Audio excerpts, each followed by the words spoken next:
Hello everyone! In today's video, you'll learn English through one of the most powerful ideas in philosophy, Socrates' secret to clear thinking. I'll tell you a fascinating story, speaking clearly and with pauses, so you have time to absorb what you're hearing.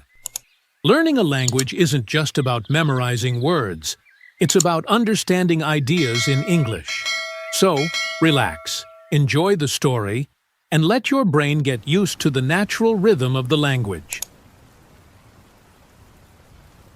And stay until the end, because after the story, I'll teach you some key vocabulary to help you use today's words in real-life English. By the way, where in the world are you watching from? Let me know in the comments. I love seeing how far this message can reach. And if this video helps you, don't forget to like it. It really helps more people find these lessons and join our community. Imagine walking through the streets of Athens over 2,000 years ago. The sun warms the stone pathways, the noise of the marketplace fills the air, and among the citizens there is one man who stands out. He is not a king, not a warrior, not even a famous poet. Yet, wherever he goes, he attracts curious eyes. His name is Socrates, and they say he has a secret. He doesn't write books. He doesn't teach like a traditional professor. Instead, he asks questions, simple yet so profound that even the wisest are left speechless. But why would someone do that? What is Socrates' real secret? And how can his way of thinking change the way you learn English and understand the world? Today, we're going to find out. Socrates was born around 470 BC, 470 before Christ, in Athens, one of the most powerful cities of ancient Greece. But unlike many great thinkers who came after him, Socrates was not born into a wealthy or influential family.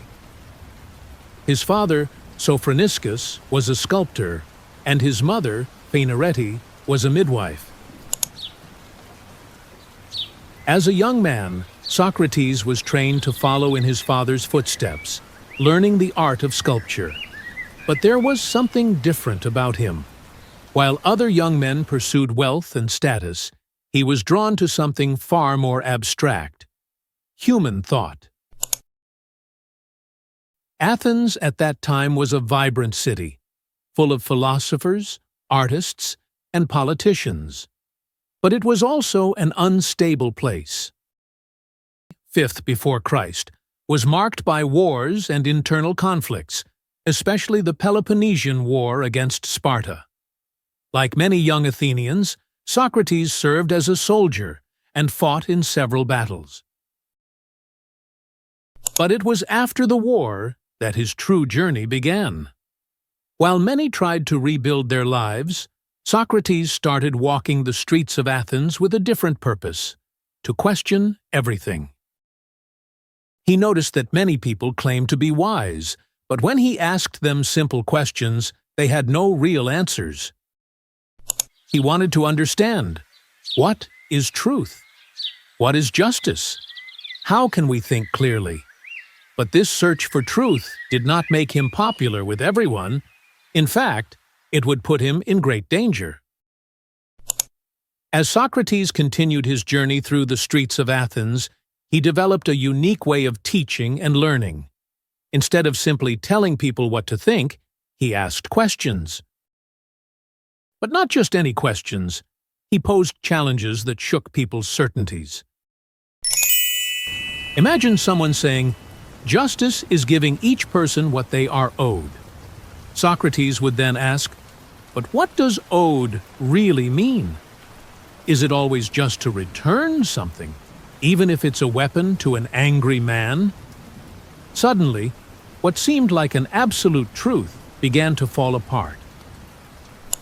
This method became known as maieutics, which means the art of giving birth to ideas. Just as his mother helped bring children into the world, Socrates helped bring critical thinking to life.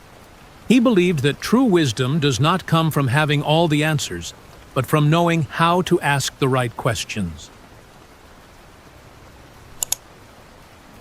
But not everyone welcomed this approach. The leaders of Athens began to see him as a threat. He made young people question authority, exposed the flaws in politicians' arguments, and unsettled the powerful. To many, he was not a wise man. He was dangerous. And then came the accusation. Socrates was put on trial, charged with corrupting the youth and disrespecting the gods of the city. Facing his judges, he had the chance to defend himself, but instead of pleading for mercy, he stayed true to his philosophy.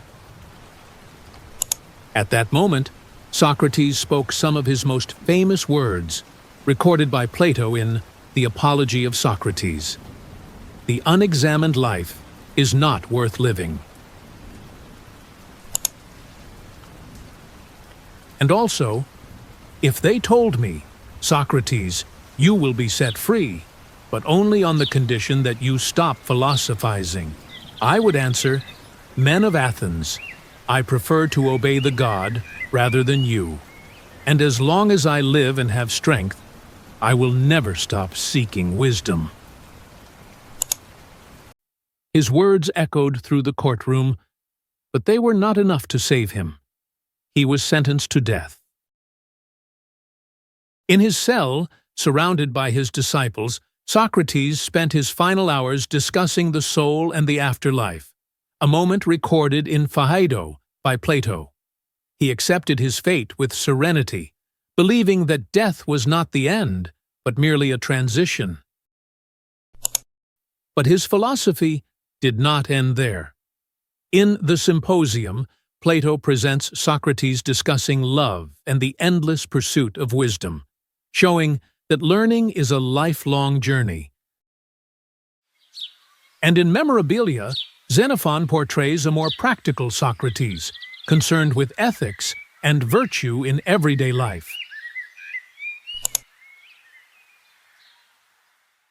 Thus, even after his death, his ideas lived on, shaping generations of thinkers and changing the way the world understands truth and knowledge. And what can we learn from this legacy? How can we apply Socratic thinking in our own lives? The death of Socrates was not the end of his philosophy. It was the beginning of something even greater. His students, especially Plato, spread his ideas throughout the world. Plato founded the Academy of Athens, considered the first university in history, where the search for knowledge continued for centuries. Aristotle, Plato's student, took these ideas even further, building the foundations of logic and science. In this way, Socratic thinking shaped not only philosophy, but also politics, psychology, and education. But Socrates' impact didn't stop in the ancient world. His method of questioning influenced great leaders and thinkers throughout history. Nelson Mandela used critical reflection to fight against apartheid, always questioning justice and power. Steve Jobs was known for challenging the status quo, constantly asking, "What if we did things differently?" creating revolutionary innovations. Warren Buffett, one of the world's most successful investors, uses Socratic thinking to make strategic decisions, always questioning his own assumptions. Even today, in courtrooms, universities, and public debates, Socrates' technique lives on. In law schools, for example, professors use the Socratic method to teach students how to think critically, challenging their answers with more questions. But here's the real question. Are we using this method in our own lives? How often do we accept answers without questioning them? How often do we stop reflecting on our own beliefs, just because it's easier to follow what everyone else thinks? Socrates reminds us of something simple but powerful. Thinking for yourself is an act of courage. It's easier to agree, to follow the crowd, to accept what's already decided. But true growth happens when we pause, take a deep breath, and ask ourselves, does this really make sense? And you don't have to be a philosopher to do this. All it takes is the willingness to look inside, to listen closely, and not be afraid to say, I don't know, but I want to understand. Maybe the true legacy of Socrates isn't just a method of thinking, but a lifelong invitation to never stop learning, questioning, and searching for the truth, in ourselves and in the world around us. Now, let's learn some powerful words from today's story.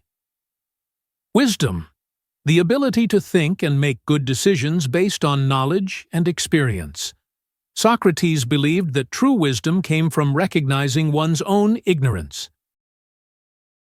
Example: true wisdom is knowing that you know nothing. Questioning, the act of asking questions or challenging ideas. Socrates' method was based on constant questioning. Example: critical questioning helps us find the truth. Justice, the concept of fairness and moral rightness. Socrates spent his life trying to understand the true meaning of justice. Example: what is justice?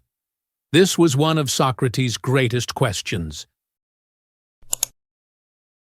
Legacy, something valuable that is left behind for future generations. Even after his death, Socrates' legacy lives on. Example: Socrates' greatest legacy is the power of critical thinking. Now it's your turn. Write a sentence in the comments using one of these words. This is a great way to practice your English and reinforce what you've learned. Socrates' philosophy teaches us something essential. Never stop questioning. The more we ask, the more we understand the world around us. And learning a new language follows the same principle. It's not just about memorizing words, but about understanding ideas. If you enjoyed this approach and want to keep learning English through philosophy, subscribe to the channel right now. Here, every video brings a new idea to expand your mind and your fluency in the language. Now, tell me, what was your biggest takeaway from today's story? How can you apply Socratic thinking in your daily life? Write in the comments, I read them all. And remember, speak and think in English. Live with wisdom.